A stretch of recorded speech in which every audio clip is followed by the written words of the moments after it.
So people are coming into the room right now, so we're going to get started soon. Pete, could you share your slides real quick? Yep. Thanks everybody for being here. I hope you're enjoying the thunderstorm just as much as I have, for those who are on the west side. On the east side, Pete, are you receiving rain too, or? We did a little bit earlier, but not right now. Beautiful thunderstorm here. I love it.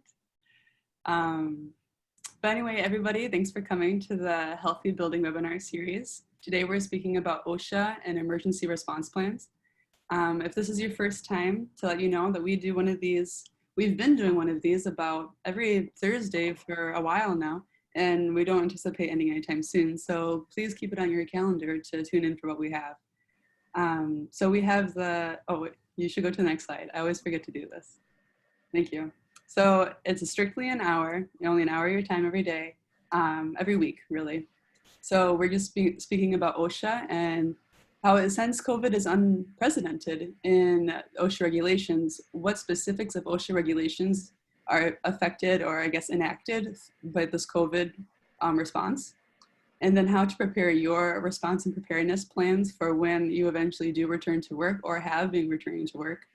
And Pete here is an industrial hygienist. So when he speaks about the testing of the facilities and how to enact OSHA to make your space the safest it can be for your employees, what his thoughts and commentary are about this whole scenario. Next slide, please. So for those who don't know me, my name is Jillian Gam. I'm the program manager for the U.S. Green Building Council. And we have here Pete Cullimore, who is a group manager for LIANCE Consulting. He is an industrial hygienist and such a fun person to get to know. We've been planning this webinar and I thought I was gonna learn about OSHA, but I've also learned about fancy lattes and music production. So Pete is a jack of all trades. Make sure you get his information towards the end of the slides and contact him if you have any follow-up questions that we haven't been able to answer. So Pete, please let us know what you got. Thanks, Julian, and thanks everyone at US GVC West Michigan. Yeah, I'll jump right in here. I've been with LIANCE Consultants for 4 years. I primarily do industrial hygiene there. We offer a range of services. You can see here a lot of people on the previous webinars were asking about indoor air quality testing. And that's something I have a lot of experience in, so give us a call if you need help. We service all of Michigan, and we have one national client that takes us a bunch of other states, but mostly we're just Michigan and Northern Indiana based. It's a small outfit. This is our team here. And I'll jump in here. So OSHA has been explicit in a memo. Actually, about 8 regulations are directly affected, depending on what industry you work in. I'm going to touch on 3. The general duty clause, PPE, and then also a little bit about recordability, if that's applicable. And this is me before I go to the grocery store. And this is a picture right after the OSHA Act stepped in here with the Lake Huron water supply tunnel. Just an interesting product there. So the general duty clause, this is going to be kind of the overarching armor for American employees. As far as in regard to COVID-19, yes, COVID-19 is likely to cause serious harm or death. So the general duty clause is effective there. The main thing, and OSHA has recommended that I know a lot of small companies haven't done hazard assessments. If you're a larger company or you're part of EHS, you probably know about that and you probably already have one. If you have never done one, even if you're a small outfit, you're gonna wanna do that. Go through the day-to-day processes of all the roles at your company and examine it under the lens of COVID-19 risk. So as far as enforcement, that's kind of what I'm going to talk about. OSHA has been great. They put out internal memos that are directed toward their compliance, safety, and health officers. So we can have good insight about what their priorities are. What they really want to see as reasonable steps to address this hazard. And we're going to talk about how our plan is kind of above and beyond that. It's more just you want to look to implement best practice, do whatever you can with the resources you have available to best protect your employees. It's pretty straightforward. Their enforcement priorities are explicit in a memo that's out there. They are interested in employee complaints, primarily in high and very high exposure risk categories, which we'll talk about in a little bit. And then reportables, which we'll also talk about. But that's if someone is an inpatient hospitalization due to COVID-19 and it's work related, those sort of things are going to be maybe have compliance inquiries from OSHA. So the next bit is PPE major considerations. I'm not going to go way into written plans or anything like that, just kind of the basics here. Just from an industrial hygienist and a safety public health standpoint, we use this hierarchy of controls. And as you'll notice here, PPE should be a last resort. And unfortunately, given how dynamic SARS-CoV-2 virus is, we're at that point where everyone should be at least wearing a cloth mask. And OSHA has explicitly said for high and very high exposure risk employees that they should be wearing N95 respirators. So there's an obligation there. So the general requirements of the PPE regulation, just to clarify, cloth masks are not regulated in any way. I think maybe there might be some angle for like an employee uniform or something like that, but they're not regulated as PPE, so there are no obligations from your employees wearing cloth masks. And in fact, because the CDC recommends it, you should probably allow that or even encourage it. Surgical masks are PPE, so if you are requiring them, you might want to look at the provisions for PPE, the general requirements, but they're not listed in a more definite way in the respiratory protection, which means there's a lot less regulatory obligation for surgical masks. There is some difference between employee supplied and employer supplied, and you might want to do, especially when it's voluntary, additional things when you supply it under being voluntary. This is just interesting. I looked into this just this morning. This is the search inquiries for PPE over the timeline of the epidemic. And so a lot of people, there's a silver lining there. A lot of people are learning about PPE and searching about it. So that's good for the industry. So I'm just going to go a little bit into voluntary use. So what if you have an employee that for any reason insists on wearing an N95 mask or a P100 respirator? Given the times, I'm gonna try and stick with facts and not have too many opinions, but you should probably permit them to do so. It's your prerogative to deny or allow use. But given the times, you should probably do that.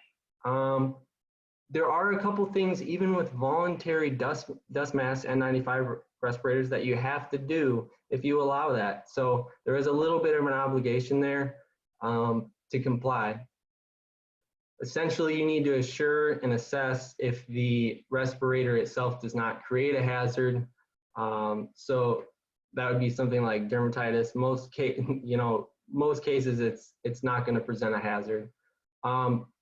You also have to provide, it's a paragraph or two, it's Appendix D of the 134 regulation. It's information for employees using respirators when not required under the standard. So you might want to document that you've provided that or something like that, but you need to do that. The good thing is there's no written respiratory program, which is a lot more expansive and has a lot more requirements for dust masks under voluntary use. Voluntary use of like P100 half-face form-fitting respirators or PAPRs, powered air purifying respirators. If you allow them, there is a somewhat significant regulatory obligation. You need to have an administrator, you need to complete sections of a written respiratory protection program for medical evaluations, inspection, care and maintenance, and with the inspections, you want to go into what constitutes needing a new mask and things like that. So that's important to keep in mind. So obviously our plan covers those couple bases. What it's really about is putting the rubber to the road and doing best practices. There's so many resources, everyone knows what the administrative controls are, everyone knows a lot of things, but having to work with a few automotive manufacturing companies, we've kind of been able to think through some interesting things about implementing it and actually taking action, which is really 80% of the work when you're applying your actual plan. So I'm going to go through what we see as like our bird's eye view of formula for a manufacturing company. There might be points here that don't apply to whatever industry you're in, and that's fine, but I'm just going to touch on our basic formula and what hurdles we've run into. So obviously in the introduction, you want to identify goals, which number one is going to be protecting employee health, obviously, and anything you can do to mitigate community transmission in your work environment. And then it took a while, and each company was different. We had different scale companies that we were working with. One was international, so that's a whole new, the metric system and all that. And then you also have to consider multiple locations. If you're in one location, this here stands for a pandemic response team. There's a lot of other monikers out there that you can use, but for our documents, we went with pandemic response team. Multiple locations. And all those other acronyms are like synonyms to pandemic response team? These are what we've seen as components. So some places or some businesses that had multiple locations, the plant managers at each of those would be part of the pandemic response team, and then someone would be assigned, in addition to their role, pandemic response coordinator or deputy pandemic response coordinator, sorry. And then we think it's really important, and we found that it's really important to, if you have EHS resources in your company, to include at least one of them per location. And we'll talk about why. There's like contact tracing and things that, and a background in EH&S will be more suited towards doing some of the things, SDS with disinfectants, things like that. So this is our pandemic health and safety lead. This is just a list of the headings we use for responsibilities and delegating responsibilities among different components of a pandemic response team. These all had a ton of subheadings, and there is a lot to think about. And yes, I would say at least, depending on the size of your business, a huge role is going to be filled that in some cases might be one or two people's full-time job. That's how much extra work has to be spread out among resources. So OSHA put out some great guidance. I'll have the reference in my references for that. They have established these 4 risk categories. High and very high, the distinction between them is basically just what sort of procedures the employee is conducting. So they're both generally healthcare, mortuary science, and laboratory. And if they're specifically COVID and do procedures that have an increased likelihood of exposure, they're going to be very high, like mechanical ventilation for a healthcare worker or intubation or something like that. And then it would seem that of medium and low risk. Yeah, so the medium low risk is going to be a lot of it. If you've been out and about at all to get groceries or takeout, anyone that comes within 6 feet is going to be medium. So cashiers, grocery store workers, a lot of people are going to be medium exposure risk. And especially in a manufacturing environment, people that work at stations with 2 people at them. And then low is going to be anyone that doesn't come within 6 feet. So that's a lot of office workers too. With medium exposure, there's also people that have to travel for work or that otherwise work with the public. At kind of at face value, we thought, oh yeah, it'll be easy, like a manager can go through and assign these, but really what you should be doing is walking through every aspect of a job role.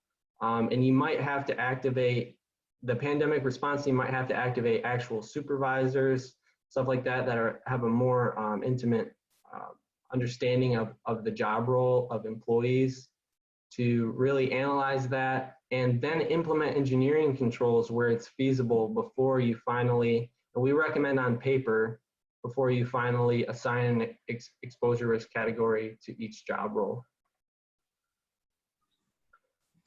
So the major engineering controls, a lot of people have seen these, and you've had some great webinars, Jillian, and you guys at USGBC West Michigan have had some great webinars on a few of these things that I'm going to touch on today.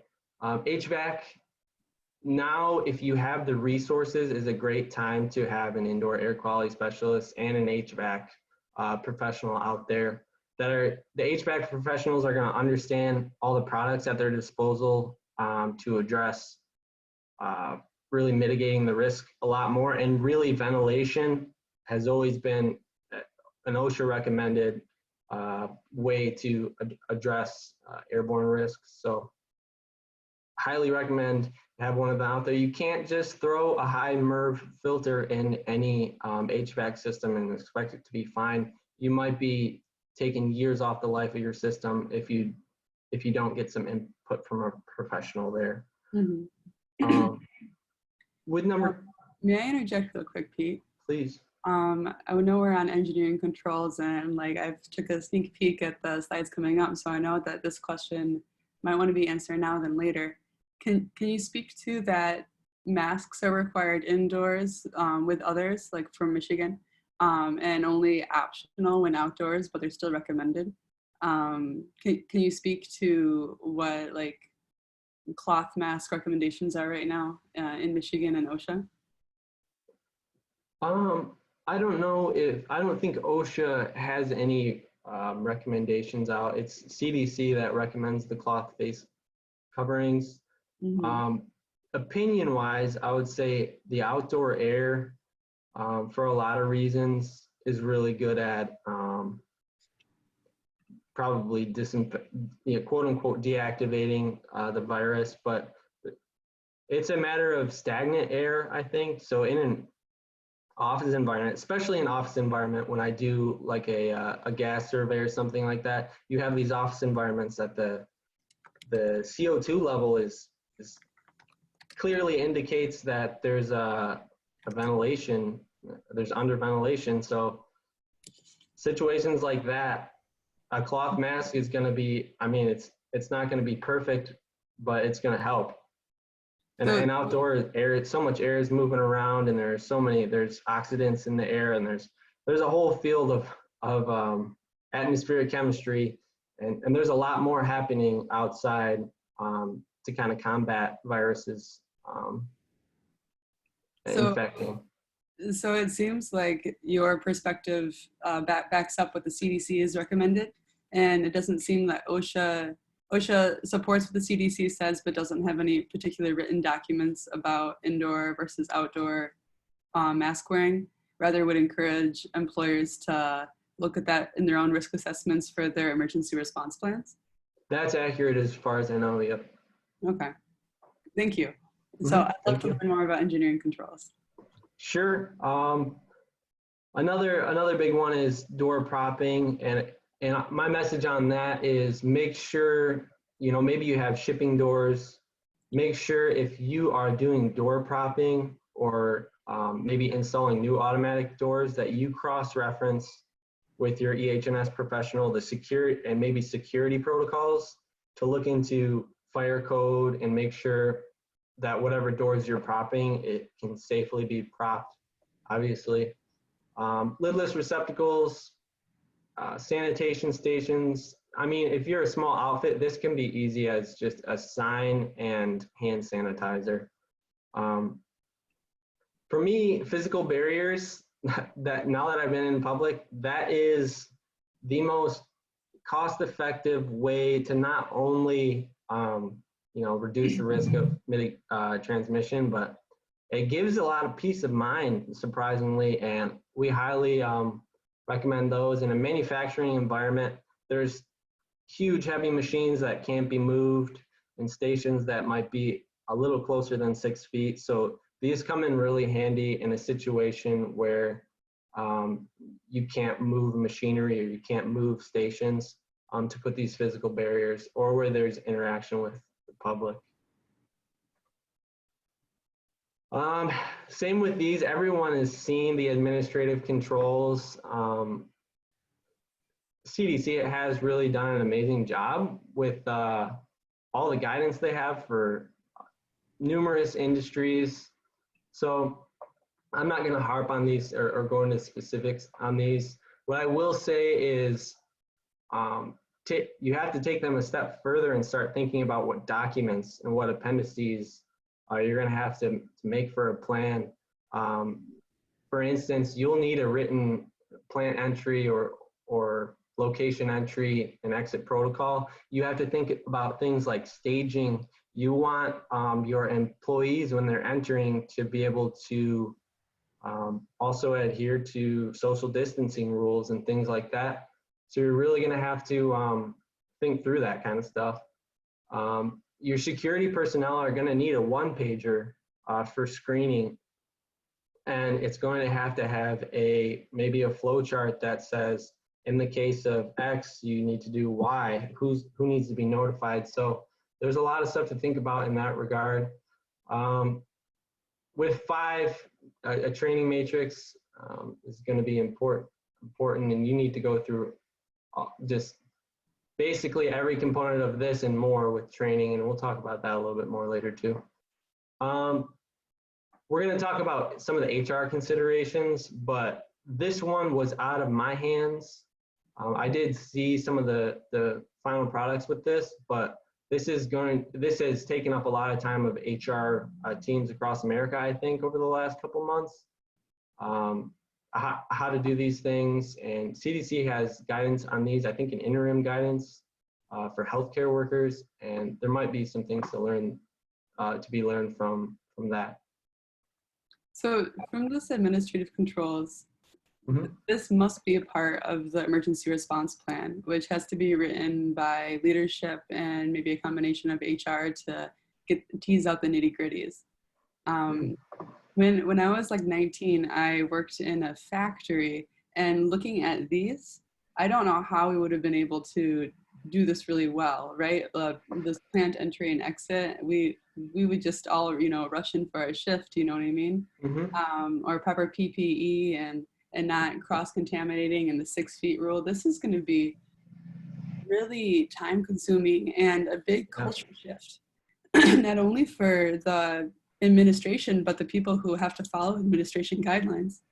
Yeah, there's some challenges ahead for sure. I know some plants are activating more entrances that aren't traditionally entrances and doing different screening points and things like that, and staggering shifts, all sorts of administrative tools to best address it. But yeah, I mean, in some cases it's going to be difficult to get everyone in, but I think there's value in kind of ramping things up. I think a lot of manufacturing is starting at 25 or 50% to kind of see how to take the best steps forward. That's a good idea. Like starting small and growing up to make sure you can manage until you get to 100% again. Exactly. Yeah. Thanks, Pete. So this is the third regulation I'm going to touch on a little bit. There are some nuances that are important to understand, and I tried to put them here and make it clear as I could. Essentially, recordability.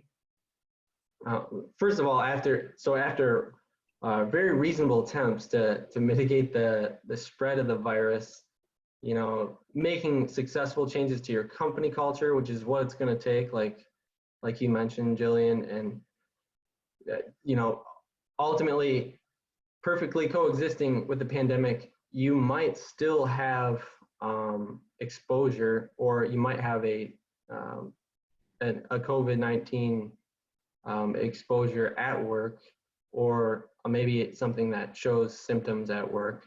And you need to know the distinction of when it's recordable or not. I think it's really important to know that. And you might, chances are, you're exempt from recordability. You'll probably know if you can record. There is an appendix that lists all the exempt industries, or if you have less than 10 employees, you're going to be exempt. So you basically don't even have to pay attention to this part, but you still would have reportability obligations, which I'll mention at the end here. So it is a recordable illness. COVID-19 is recordable.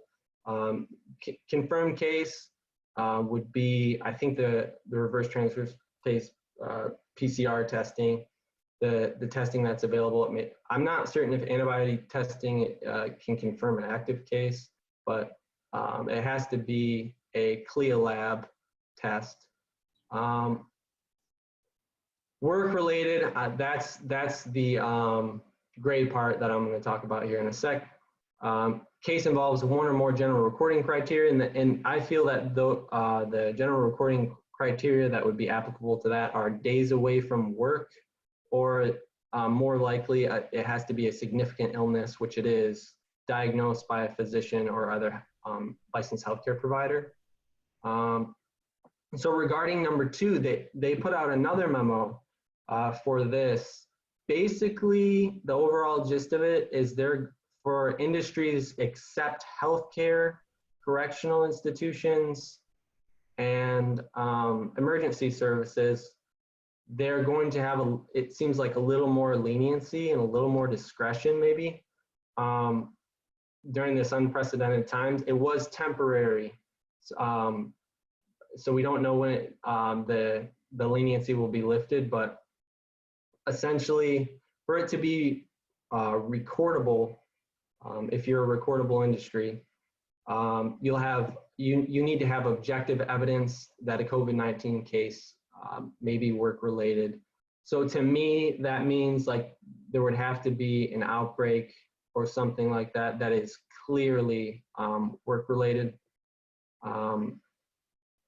The other component is evidence that was reasonably available, i.e. evidence that the employer themselves gathered about health. So this right here, the main takeaway is if you're doing a screening protocol, which is recommended, you need to be consistent.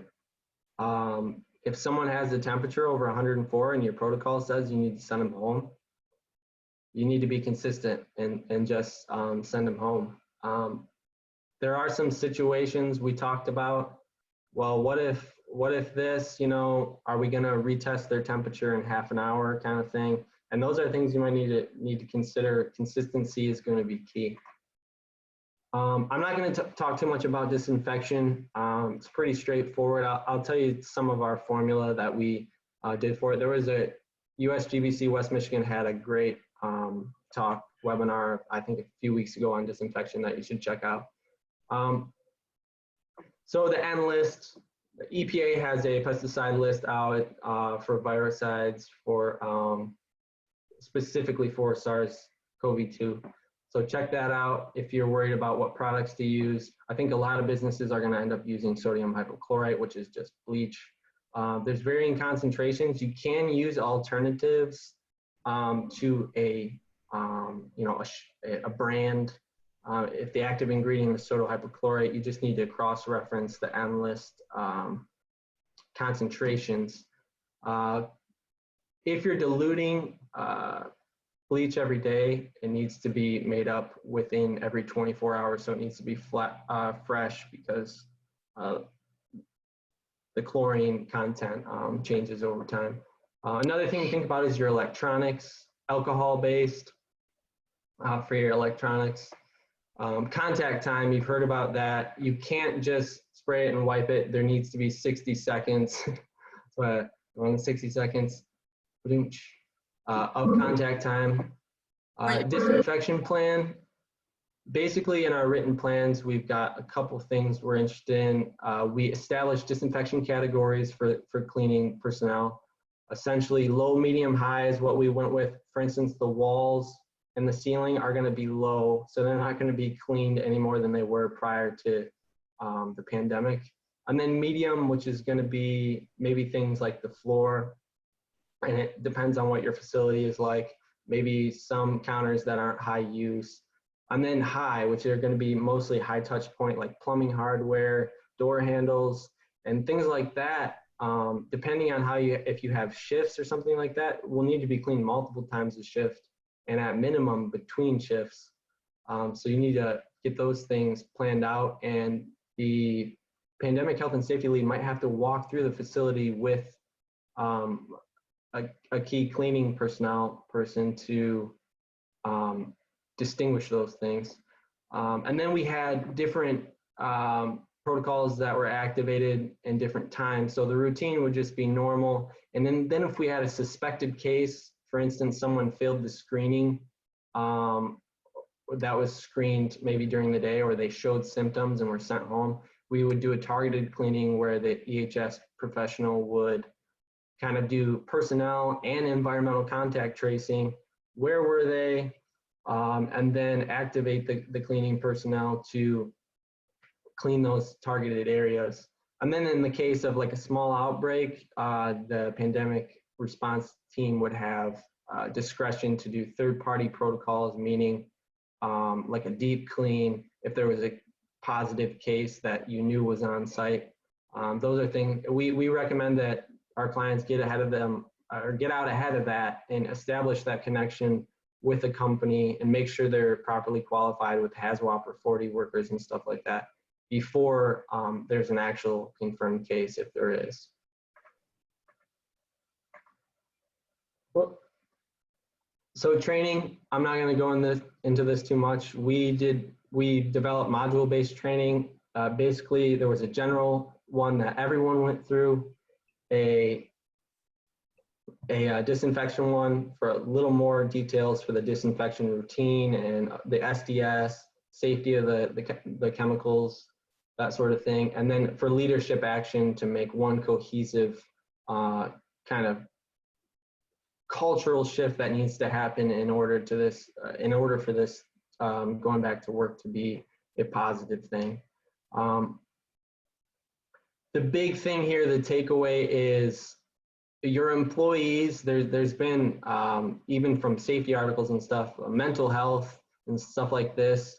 Some people are weathering it fine, and some people, it's been really tough. And we need to keep in mind that the importance of training and setting the expectations in creating a positive way forward versus, fear and stuff like that. So the training has to create more of a teamwork effort than anything else, and setting the right expectations is going to be key.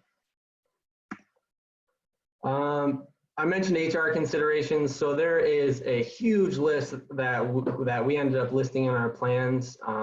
We had HR input for our plans, but they had kind of their own end to it. Leave of absence policies, return to work after isolation, accommodations for employees that have loved ones or cohabitants that have it, COVID-19. Return to work procedures, work from home considerations. Those are all things that a lot of companies have thought about and are continuing to think about. For me, initially and still, the most contentious part that might activate legal teams and is really companies and teams are going to need to dig deep to get answers. Michigan is actually one of the highest with high-risk adults. And by high risk, I mean non-occupational, basically seriousness of a COVID-19 case. More than 40% of Michiganders over the age of 18 are going to fall into this category of having a higher risk of serious illness if infected. And if we look more at what is generally considered like the working age population, you have 1 out of 5, 1 out of 4 workers. So that creates a massive hurdle. HIPAA laws are strong. You can't outright solicit that information. So this goes along with training. How do you solicit that info in a way that is receptive and thoughtful, and you want employees to be very comfortable coming forward and say, hey, I think I might fall into the higher risk category. What do you think I should do about that? I want to wear a dust mask, that sort of thing. Engagement and communication, this kind of ties it all together. There are a lot of articles out there I mentioned about mental health and just even confidence in the workplace associated with going back to work after during the pandemic. And really what people are looking for is deliberate execution on the plan. It's going to be key to raising morale and consistency. Safe shift meetings, one of our clients is opting to do those. They have an industrial space that will allow for these with proper spacing. And really all of this is going to, the training and creating that new company culture is going to drive a continuous improvement process to the response itself. So having your employees feel open to suggesting, whether it's anonymous or through a new channel that you create for communication, continuous improvement is going to be important. This is something our clients brought up. Yeah, I mean, the end product from a lot of these automotive suppliers is, you know, bigger than the total of all those involved. So if you're looking at a completed car, there's a lot of different moving parts, no pun intended. So you need to learn from your suppliers and your customers, and we've already seen a lot of sharing. I was given a lot of resources from our clients' customers and stuff like that. You know, what are you doing? And some are holding stringent accountability. So if you have suppliers or something like that, it's in your best interest that they're implementing as good or better response plans than you are in actually implementing them. Safe employees will be a smoother transition back to normalcy, and an uninterrupted supply chain is going to do the same. So that's important to think about too. So the next part is just for my building science people out there, and some of the indoor air quality people, and to just stimulate some questions. So looking into this a little bit, this is just some stuff that I have from studying industrial hygiene, and then from looking into this stuff a little bit more since the pandemic happened. Something that stuck out to me in mid-March, I saw this this article about 60 choir singers got together and sang for 2.5 hours, and 3 weeks later, 45 of them were diagnosed, three were hospitalized, and there were 2 fatalities, all from COVID-19. And they interviewed the people there, and no one had respiratory symptoms that anyone could recall. So for me, there is a risk. I don't think it's a massive risk. I think majority of the transmission is probably from large droplets, but I'll show you in the next couple of slides that aerosol, there's a fine line between a large droplet and an aerosol, and even where that distinction is contentious. So all the way through the spectrum of droplet size and aerosol size, I think there is a risk. So super spreaders, this Fiegel 2006 was an article that looked into the difference between bioaerosol generation, and there's a huge disparity between people for no apparent reason. Obviously, there's countless factors in how much bioaerosols people generate, and this was from, I think, talking and breathing. So you have the morphological considerations, physiological considerations, respiratory microbiome, all these interesting things that some people are just going to generate more aerosols. This is one I found more recently. It's a more recent article. This is just showing the amplitude of someone vocalizing compared to the particle generation. So it honestly is going to be safer to speak quieter in the office, which is What? yeah. Your voices can save lives. Yeah, no singing in the office. There's No. actually some old articles about Mycobacterium tuberculosis, so the bacteria that causes tuberculosis, and singing. So singing and loud talking is actually more bioaerosols generated than coughing No. over time. So Oh no. so that's fun. So this is basically an advertisement for wearing cloth masks. So Okay. it does help. I wonder if there'll be choirs that are able to have the same quality of voice while using a cloth mask while they sing and everyone comes back. Just so you know, Pete, we got some questions coming in. So I just wanted you to be mindful of that when we're explaining things. Okay, I think I have just a couple more. So SARS-CoV-2, the size. Someone mentioned this on another webinar that you guys hosted.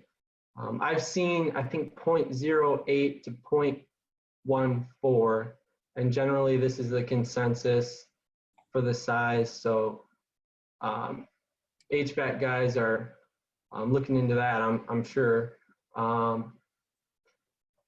There's a lot of studies of other common viruses that suggest that 1 micron is large enough to hold a viral load that can cause an infection.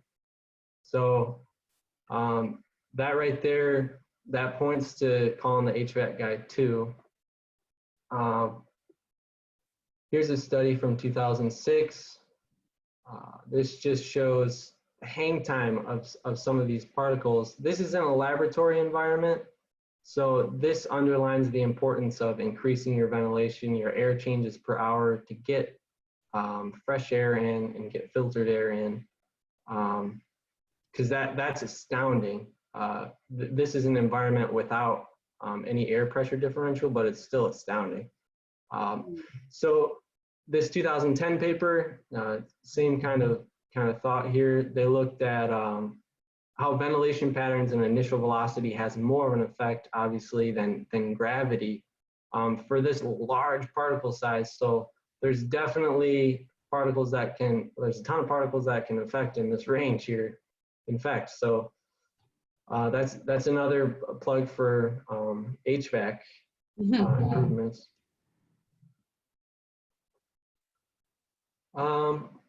Here's a few more studies. This one was highly anticipated. They got on this right when the pandemic started.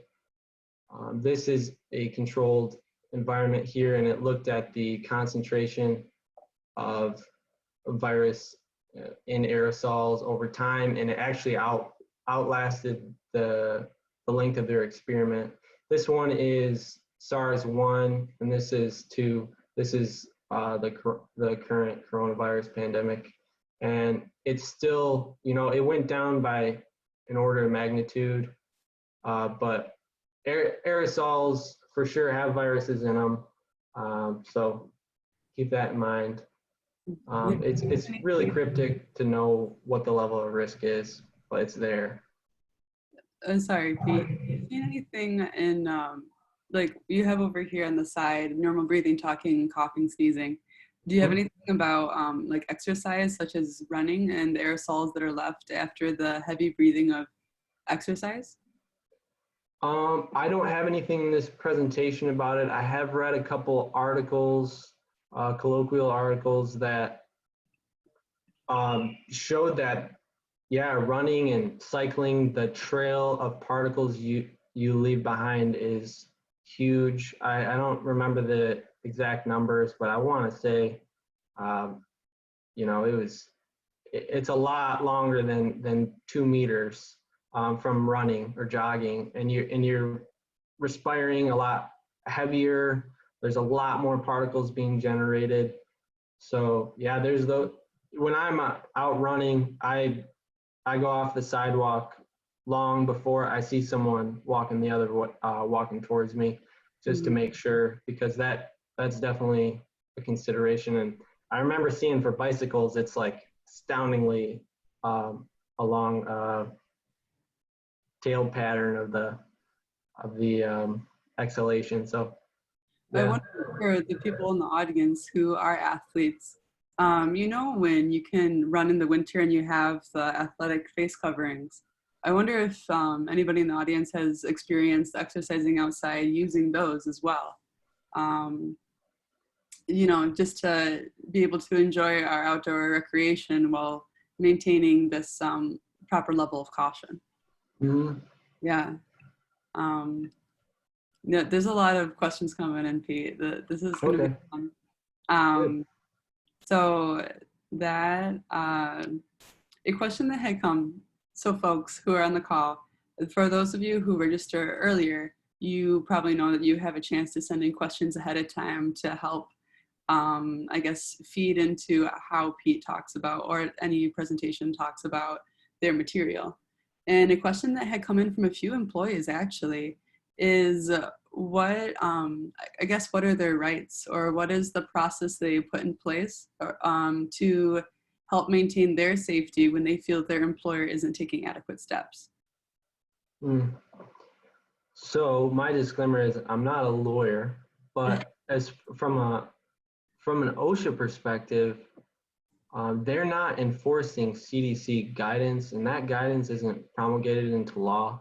The regulations I went over are, but as far as concerns, I guess the most severe thing you could possibly do would be call my OSHA or OSHA, and based on their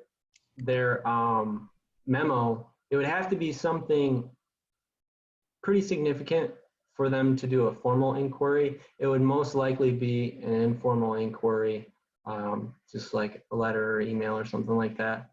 But I there are some things to talk about with legal, like FMLA and stuff like that. If you feel that you're in serious danger at work, you do have some rights there. But I can't really talk to the specifics there. Um, that would be a good HR piece or a legal input. But as far as OSHA goes, you could report it, but if I don't know. They're focusing on, you know, people that are going to work every day that are getting COVID-19 just mechanically ventilated towards them and stuff like that. So I don't know how far that would go, but it might be good to just sit down with your employer and say, hey, like, I don't feel safe. Can I wear, you know, can we put together a respiratory protection program for me to wear a P100 respirator? And then after wearing P100 respirator for 8 hours, they might be like, geez. Right, right. I mean, even I'm sure people can attest to even wearing a cloth mask was a little bit more of a conscious effort to continue to talk or breathe or move comfortably. A comment that we have here is she's telling a story about that's happened to a friend. And after calling the governor's office, they had said to the friend of the person who's speaking to call the police as they're the ones to enforce this. So that's been somebody else's experience on the call as well. Interesting, right? Yeah, that would be up to the individual officer, but I don't think there's definitely there's no precedence for a lot of these things. So we're all going to learn a lot about those things, I think, in the next 6 months or so. But yeah, Yeah, that's interesting. For sure. Um, and another question that had been asked from a similar pool of employees wondering about their employers is that also when the shock wears off and we get a little more desensitized to the safety around COVID, um, how do you ensure accountability amongst sure your own team and yourself, but also your supply chain, and making sure that this turns from a like a precautionary action to more of a cultural shift? Um, that would be training. That's not going to be easy. I mean, some people are going to go for it, and it's hard in non-pandemic times to propagate a positive and exciting work culture in normal times. So it's a new challenge. That's all I can say. It has to be a shift, and your employees have to be on board. And Mm-hmm. it, A friend of mine has a recent protocol that came through that everyone has to wear their version of PPE in their office. And if somebody does get sick, the office is going to check the cameras to see if you were constantly wearing your PPE the whole time that you were in the office, which is definitely a strong level of accountability to make the whole team look out for each other, even when it's not on your mind anymore. Um, Mhm. Employers are getting creative, because if there's anything that I've come to learn from these webinars, particularly this one, is that it's like directionary, though at the same time clear and subjective at the same time, and it's your responsibility as the employer to find ways to meet these requirements given your circumstances, which is accommodating though painfully vague at the same time. Mhm. Yeah. I agree with that. There's a question that came here kind of earlier in your talk, actually when we were talking about door propping. And this is something that I was like thinking too, reflecting on my time when I worked in the tool and die factory. It's about security as well. It says, excuse me, folks, working in a school district and the need for security, are there any suggestions of how to prop doors open and yet provide that same sense of security? That might be a situation where you'd have to forego that engineering control and rely more on HVAC improvements and air changes per hour. That way, maybe get more fresh air. But yeah, I mean, that's that's the difficulty here. Is there is so much unknown about the level of risk of transmission of this virus versus something where you have a better idea, like a prop door is going to have a different level of risk. You need to compare those things, and nothing has no risk, unfortunately. So in that situation, I would lean, if you're worried about someone getting into the school that shouldn't be there, I would lean more on the other engineering controls like HVAC, or maybe even local air filtration, or other air purifying technologies. I wonder if there's if for the high school that I went to, to keep our security, we would keep the doors closed but the windows open. I wonder if there's going to be more of that, maybe more of the rooftop windows being open as well too. Mm-hmm. I'm a Um, huge fan of outdoor air, yeah. assuming that you're in a place that the outdoor air is healthy. I think that there was an old article I saw about the 1918 pandemic when they started moving patients outside and treating them outside.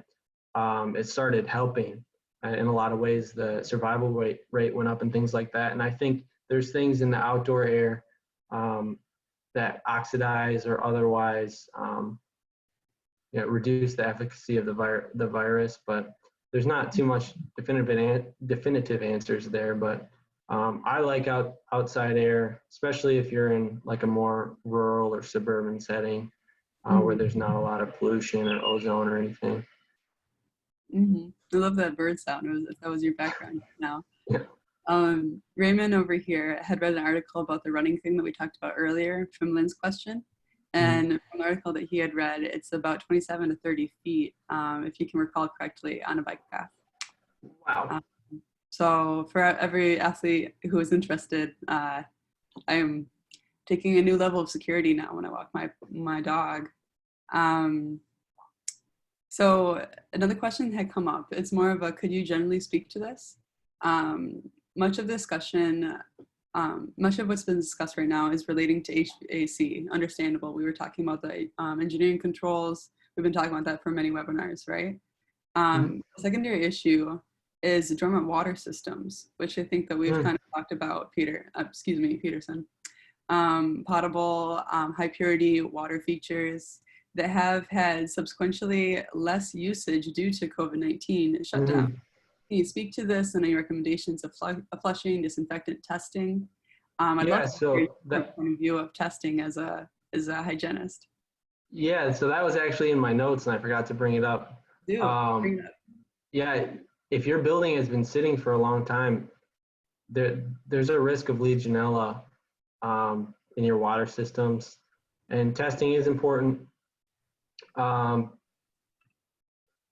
Yeah, I mean, the likelihood of Legionella is going to be high if your water system has just been dormant this whole time and your building's been dormant.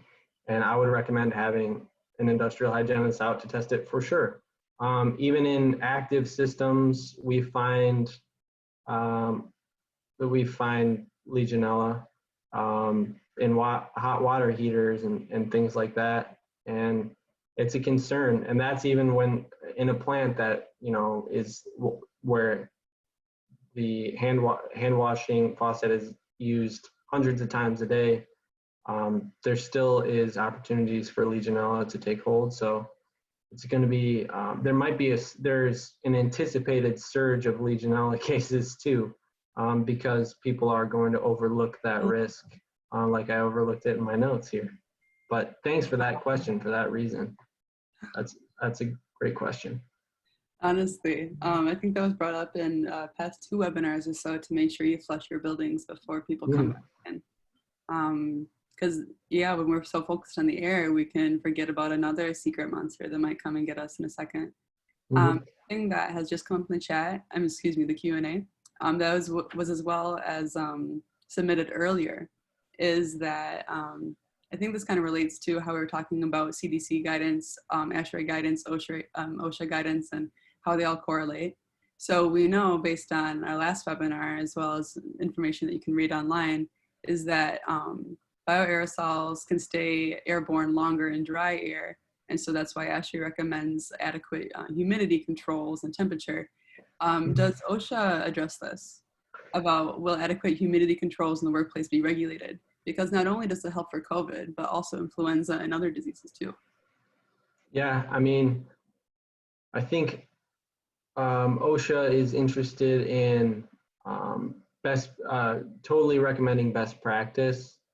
They have a commercial building air quality manual, and then they have, I think, another written one, and one of them, it said 20 to 60, which I know 40 to 60 is ideal. So 20 is dry and it's favorable to virus. And then their commercial building indoor air quality manual says 30 to 60. So that's closer. And then 68 to 72, it's more about just being comfortable. I think OSHA is more concerned with like chemical stressors and things like that in the air, like welding fumes and stuff like that. But they are all for best practices. I don't think that's going to be something that's in regulation. Of course, they want buildings to have all the best practices, but regulation-wise, I don't know if they will regulate humidity. Hey, Pete, I can't believe it's already 11. I don't know where the time went. Do you mind going to the last slides? Sure. This is just environmental persistence. This shows 72 72 hours. But CDC has said that 7 days is as safe as disinfecting. So if no one's been in your facility for 7 days, count it as disinfected. You don't really need to do a disinfection. 7 days is as good as a disinfection. That's good information to leave this on. So for everybody who wants to relook at that, the recording will be on the page for the USGBC COVID resources page. That is very, very interesting. What was the next thing you were going to say, Pete?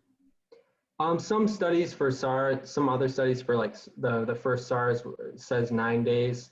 And we, in our plans, said 72 hours. This graphic for me is pretty compelling, but I'd go with the CDC recommended conservative 7 days as a safe.